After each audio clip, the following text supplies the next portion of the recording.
Assalamualaikum warahmatullahi wabarakatuh. Kembali lagi dengan saya Elsani Julita dari kelas manajemen 21C. Di sini saya akan memaparkan sebuah materi mengenai pelaporan segmen, evaluasi pusat investasi, dan transfer pricing.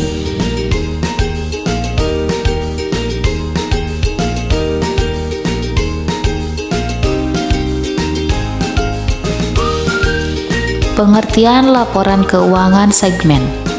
Dengan adanya laporan segmen merupakan bagian suatu perusahaan, pada khususnya yang beroperasi dalam kondisi yang berbeda dari sebuah industri dan wilayah geografis, dengan tujuan menyediakan informasi bagi para pembisnis yang menggunakan laporan keuangan mengenai kontribusi laba, skala relatif, dan juga tren pertumbuhan dari berbagai kalangan industri dan juga wilayah letak geografis. Definisi pelaporan keuangan segmen perusahaan. Definisi dari pelaporan keuangan segmen perusahaan ini terbagi ke dalam 3 bagian. Yang pertama, terdapat segmen perusahaan, di mana segmen perusahaan ini merupakan sebuah komponen suatu entitas yang kegiatannya mewakili kegiatan usaha utama maupun kelompok pelanggan. Segmen ini dapat berbentuk sebuah anak perusahaan atau kita sebut sebagai cabang, suatu divisi maupun suatu departemen dalam beberapa hal sebuah joint venture atau anak perusahaan lain bukan hasil dari investasi. Selanjutnya terdapat segmen geografis, di mana untuk segmen geografis ini merupakan suatu komponen perusahaan yang bisa dibedakan dan memiliki usaha di suatu beberapa bagian atau kelompok negara tertentu dalam suatu wilayah geografis. Selanjutnya yang ketiga terdapat segmen industri, di mana untuk segmen industri ini merupakan sebuah komponen perusahaan yang harus dibedakan dan harus menghasilkan suatu produk ataupun barang jasa yang berbeda. Dasar pelaporan keuangan segmen yang menjadi dasar pembagian bagaimana pelaporan tersebut termasuk ke dalam pelaporan keuangan segmen yaitu sebagai berikut. Yang pertama, dengan adanya penjualan kepada pelanggan yang tidak mempunyai hubungan istimewa sehingga memberi peluang dasar segmentasi dasar, yaitu segmentasi jenis-jenis pendapatan sebesar 10% ke atas. Yang kedua, adanya laba operasi merupakan suatu hal yang sangat penting sehingga laba operasi atau rugi operasi 10% ke atas disajikan secara terpisah. Yang ketiga, adanya unsur penggunaan aktiva merupakan hal yang penting bagi perusahaan sehingga aktiva segmen dapat berpengaruh berjumlah 10% ke atas dari jumlah aktiva entitas yang dilaporkan secara terpisah. Aktiva dan kewajiban pelaporan keuangan segmen. Untuk menjelaskan mengenai aktiva dan kewajiban pelaporan keuangan segmen, menjelaskan 2 unsur. Yang pertama, ada unsur aktiva segmen. Untuk pengertian aktiva segmen dalam memberikan indikasi penggunaan sumber daya dapat mencapai hasil operasi segmen. Ketika aktiva segmen merupakan semua aktiva bermaksud dan tak bermaksud yang dapat diidentifikasi pada suatu segmen tertentu.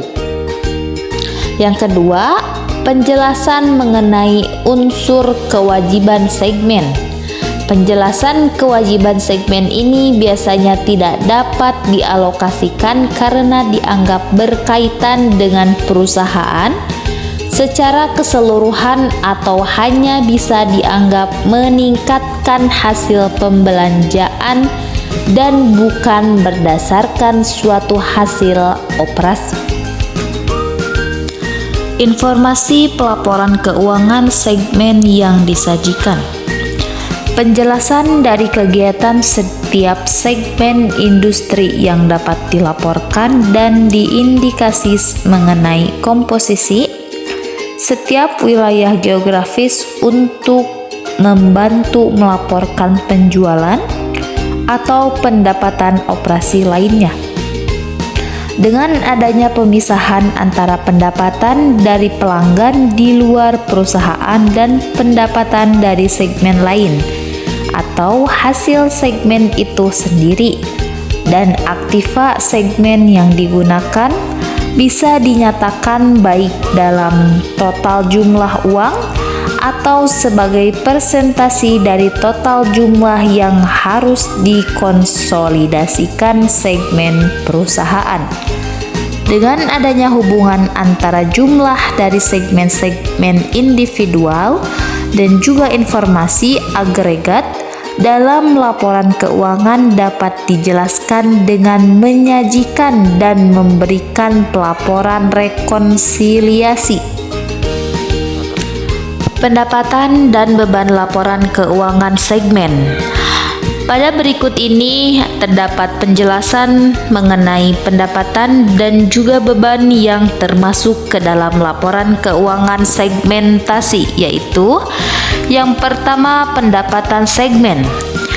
Pada pendapatan segmen ini merupakan pendapatan yang harus didistribusikan atau dikaitkan secara langsung pada suatu segmen tersebut. Bahkan, bagian yang relevan dari pendapatan harus dialokasikan secara baik. Hasil transaksi pendapatan baik dengan pihak luar maupun dengan perusahaan, segmen lain atau cabang perusahaan bisa saja dikatakan dalam perusahaan yang sama. Yang kedua, terdapat pada beban segmen. Beban segmen ini merupakan beban yang harus dikaitkan secara langsung pada suatu segmen atau bagian lain yang relevan dari suatu beban, sehingga dapat dialokasikan secara layak sebagai beban suatu segmen dalam perusahaan. Penyediaan dalam pelaporan keuangan segmen. Berikut ini cara bagaimana kita mengetahui penyajian laporan keuangan dalam setiap perusahaan atau cabang usaha sebagai berikut. Yang pertama, untuk menunjukkan aktivitas dari setiap segmen industri perusahaan harus menampilkan komposisi dari masing-masing wilayah geografis yang dilaporkan. Yang kedua, untuk segmen industri dan geografis perusahaan harus melaporkan informasi keuangan ini. Bagian pendapatan operasi dan penjualan harus bisa dipisahkan antara pendapatan yang dihasilkan dari pelanggan di luar kegiatan perusahaan dan pendapatan dari segmen lain. Hasil segmen, aktiva segmen yang digunakan.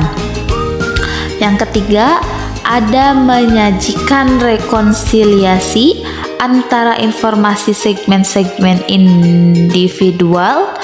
Pada perusahaan harus memberikan informasi keseluruhan dalam laporan keuangan.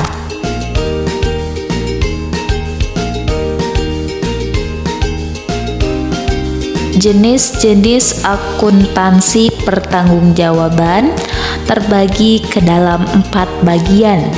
Yang pertama, ada pusat biaya atau cost center, di mana untuk pusat biaya ini merupakan pusat pertanggungjawaban di mana seorang manajer hanya bertanggung jawab atas biaya saja.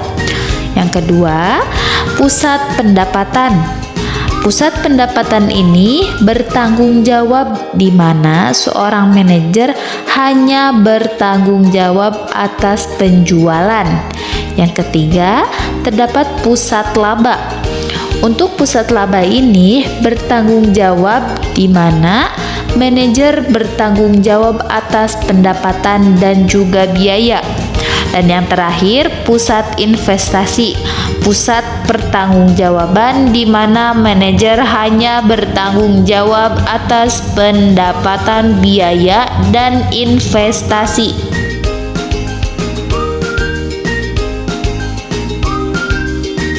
Pengertian transfer pricing atau kita sebut sebagai harga transfer merupakan harga yang dibebankan untuk memberikan atau mengirimkan barang maupun jasa dari satu divisi ke divisi lainnya dari suatu perusahaan, baik internal maupun eksternal. Sebagai ilustrasi, dapat dimisalkan ada perusahaan ABC memiliki beberapa divisi. Semisal, ada divisi A sebagai divisi suku dan divisi B sebagai divisi motor. Kemudian timbul adanya jual beli antara kedua divisi tersebut. Divisi A menjual suku cabang kepada divisi B dengan menggunakan harga transfer. Selain itu, divisi B juga dapat mengambil suku cadang di perusahaan luar atau eksternal dengan membayar sejumlah harga transfer juga. Tujuan penetapan harga transfer. Tujuan dari harga transfer ini terbagi ke dalam 5 bagian. Yang pertama, dapat memperoleh informasi harga yang relevan. Yang kedua, memudahkan pengetahuan harga dan menghindari persaingan harga. Yang ketiga, dapat membantu mengacu cash flow antara anak atau cabang pada perusahaan.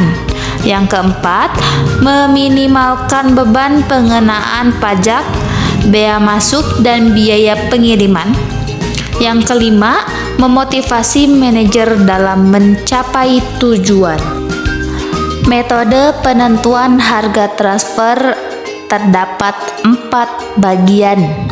Yang pertama, metode market price atau harga pasar. Metode ini paling disukai karena harga transfer dihitung dengan harga yang ditetapkan sesuai dengan harga pasar, sehingga produk yang dijual oleh divisi penjual dibeli oleh divisi pembeli dengan harga yang sama apabila dijual ke pihak eksternal pada perusahaan. Yang kedua, metode harga pokok. Metode harga pokok produksi dihitung berdasarkan biaya yang dikeluarkan untuk memproduksi barang ditambah dengan laba. Metode ini digunakan apabila tidak diketahui nilai pasar produk atau jasa. Yang ketiga, metode negosiasi. Metode negosiasi ini merupakan metode penetapan harga transfer berdasarkan negosiasi atau kesepakatan antara kedua belah pihak pertanggungjawaban. Yang keempat, metode koordinasi dan penyelesaian konflik. Metode ini digunakan apabila tidak ditemukan kesepakatan dari negosiasi yang dilakukan sebelumnya dalam penentuan harga transfer, yang menyerahkan dan mempercayakan penentuan harga transfer secara tertulis kepada pihak arbitrator.